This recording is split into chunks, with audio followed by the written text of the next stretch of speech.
Okay, how's it going, people? This is a Premier League show where we can talk about anything to do with, Premier League football or just football in general, let's be honest. And today's topic is going to be, should Manchester United fans be happy? And to be honest, after a 9-0 win with Southampton, the fact that we failed to win our next game after that,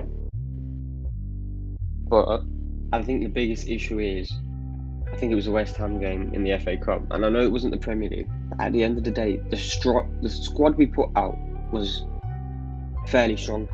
Understandably, we didn't have Luke Shaw, but and let's give credit to West Ham. West Ham are a good team, but I don't understand why we can't get through these games, and why we had to get to extra time, and why it had to be McTominay to save us. Because the thing is, I wouldn't say we're getting 0-0. No, the whole game was 0-0. And we'd point 8 out of 10 performances. We literally had 5, 6 out of 10 performances, all the players. I'd definitely say Greenwood's definitely improving, and I believe that's to do with Foden, improving as well. And I think he believes you can't leave me behind because they're always mentioned in the same category. They're always mentioned within the same sentence, the same light. So I believe Mason wants to stay in there. But in regards to being a United fan, the thoughts would be, so we're second in the league. Somehow we've let City go 5 points ahead. I'm pretty sure it's 5 points right now. And the thing is, City, when they win, they don't stop. And I can't personally see anyone stopping them in the Premier League. Yeah. And of course, I want to win the league, but the question is how difficult is it going to be? Because I don't care what people say about Liverpool. Or definitely, we could do a show on Liverpool or get people on that. Yeah, Liverpool may have lost 3 games in a row. But Liverpool will definitely start winning a game. They're still one of the best. They're still the second best team in the league, purely due to Klopp's system. They're the best. When they get Van Dijk back, this season could be completely different, and we may not even be anywhere near we are. So definitely give credit to Ollie, because if you win 9-0, how can especially as a United fan, how can you not give credit to Ollie? I like Ollie. I do think sometimes he's been tactically inept, and he has shown that he could be schooled. But that's by top managers. And we need to mention the point of how every time Ollie loses, when he gets into bad form, he doesn't have 2 bad games straight after each other. The players play for him. I think we haven't had that since Fergie. We have not had the players playing for the manager. I think if the players keep playing for the manager, we can definitely keep the second position.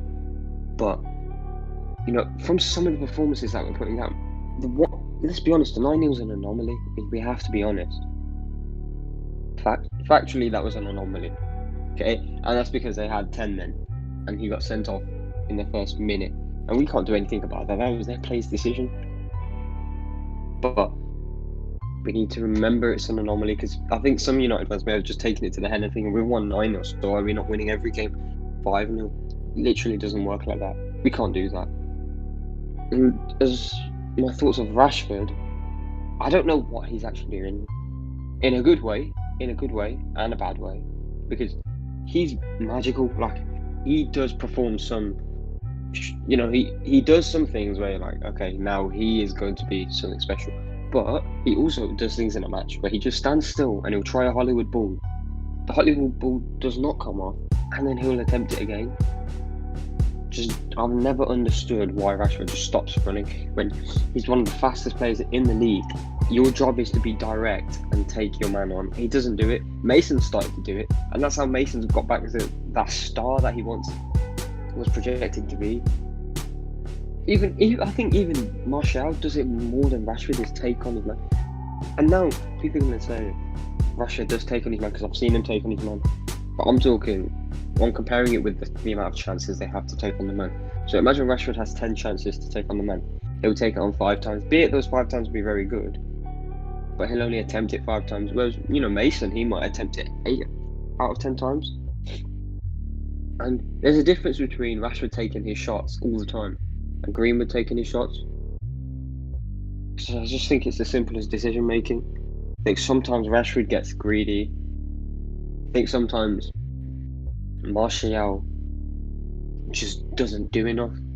I don't think he ever lacks the quality, because those two finishes against Southampton, again, it was an anomaly game. Those two finishes were world class, where he chested it down and volleyed it in on half. Right. That is actual quality. And I'm just going to finish on whether they should be happy with Bruno right now. Of course, I'm absolutely over the moon with Bruno. We just need to make sure we protect him and we have the right players around him and we allow him the license to attack. Because Van der Beek played in his role against West Ham. And Van der Beek did absolutely nothing. I've got nothing against Van der Beek, but Van der Beek did nothing. So, but Van der Beek had Matic. Who else played behind him? It was Matic and Fred. I think it was Matic and Fred. Two left-footed defensive midfielders. Okay, so though you could say Van der Beek had the license to attack because the defence was covered, he had nothing to aid him with his attack.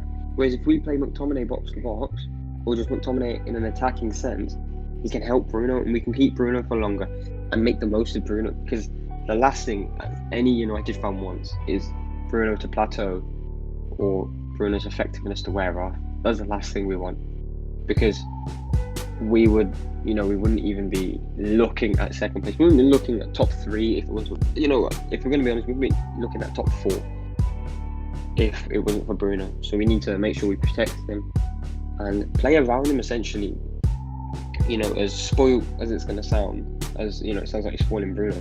He needs it, and we know Pogba's out. When Pogba comes back, I think we don't know how long, but for now, I think United fans should be fairly happy because we shouldn't be here. But then the thing is, now that you're here, are you ever going to get a chance this easy? I'm not saying it's easy, but in comparison to, they have not got Liverpool don't have Van Dijk. I think that just says everything. So yeah.